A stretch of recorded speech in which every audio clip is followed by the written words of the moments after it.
Like, this clip getting shown again, and it's just, in my opinion, is completely unacceptable. It is completely unacceptable. Like, if a coach did this to any other player in the league, they'd be fired.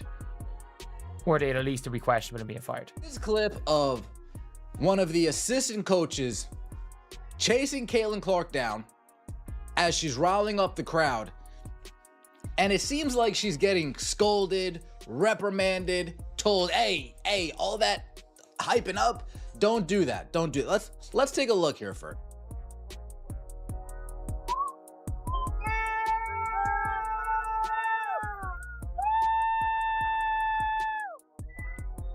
Now here we go. Body language doctor. Body language doctor is out and about.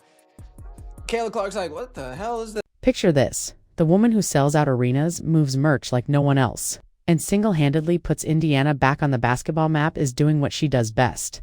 Caitlin Clark lights up the floor, ignites the crowd, and for a moment, the Fever actually feel like a serious franchise. Then dash out of nowhere. Her coach reins her in, like a dog off-leash, sniffing the wrong fire hydrant. Too much fun for one afternoon.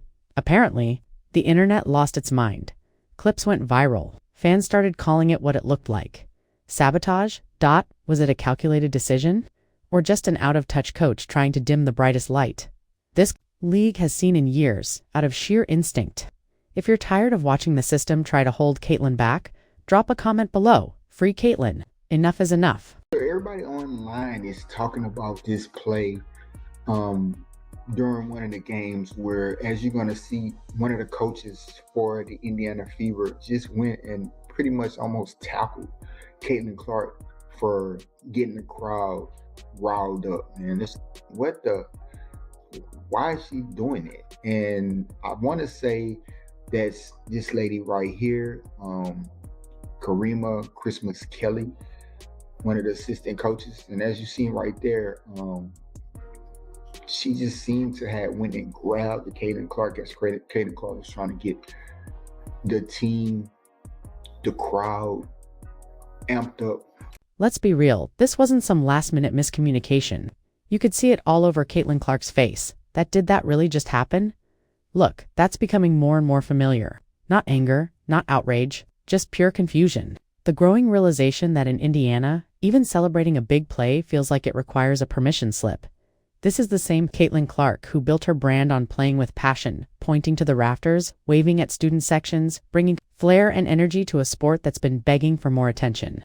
And now, the very people cashing in on her star power seem to be telling her to tone it down. The irony? They're trying to dim the very spark that lit up the league in the first place.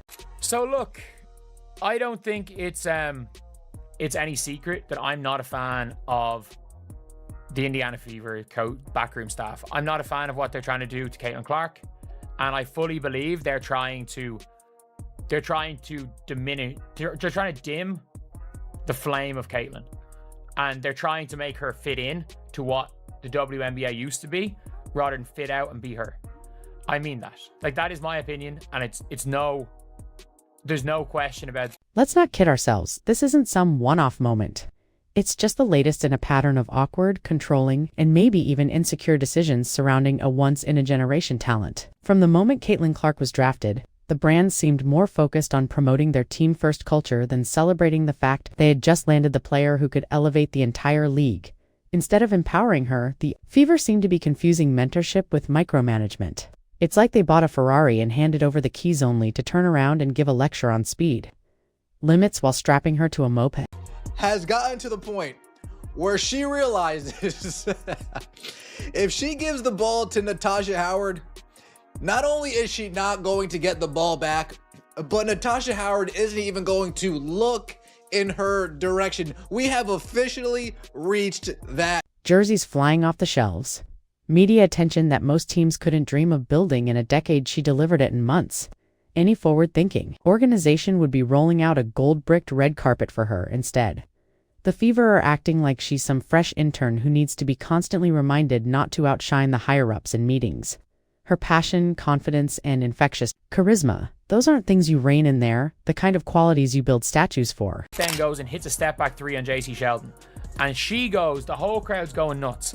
And she comes And she's getting subbed off, by the way, at this stage. She's getting subbed off for the game. She doesn't go back in the game at this stage. So it's not like it's a close game. They're up 20. She does not see the floor again. Caitlin Clark is there hyping up the crowd. She's there trying to hype up the crowd. Exactly what you want. Exactly what you want. You want to see this version of Caitlin. You want to see this player. And watch what happens here. So the coach just grabs her.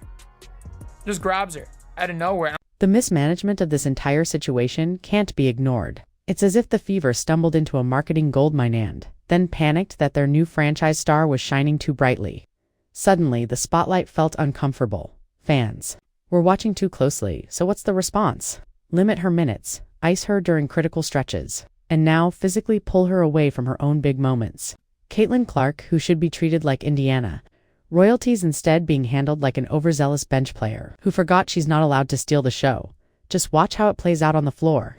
Suspiciously early trips to the bench, missed passes when she's clearly open. Teammates treating ball movement like it's optional when it comes to getting her involved.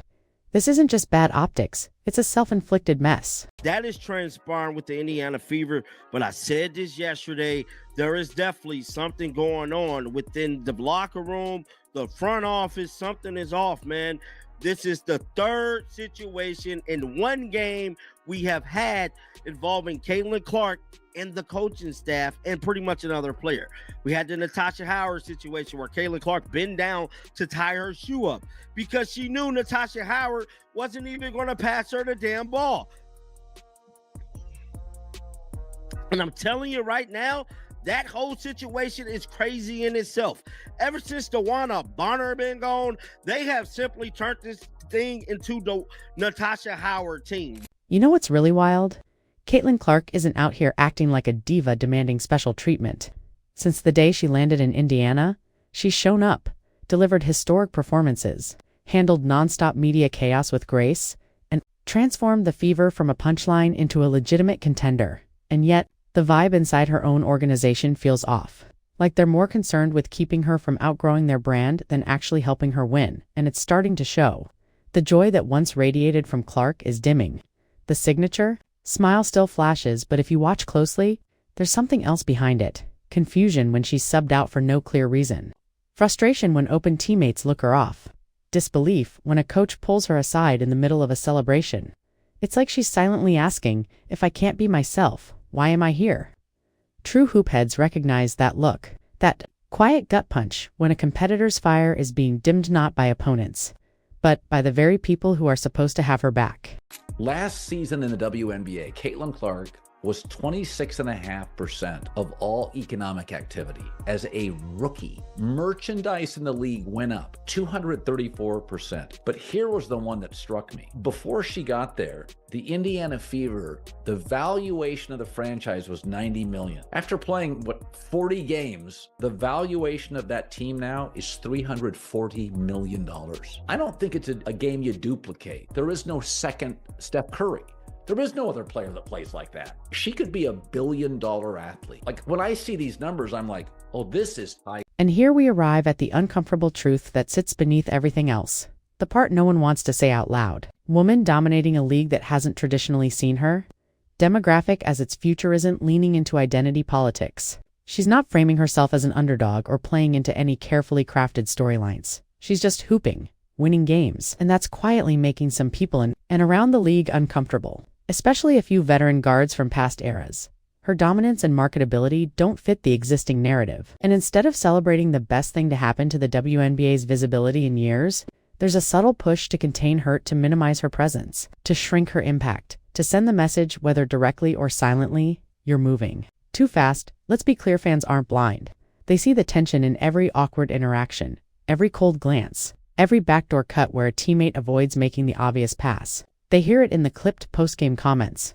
They see it on Clark's face, jaw clenched, shoulders tight when she's benched after catching fire.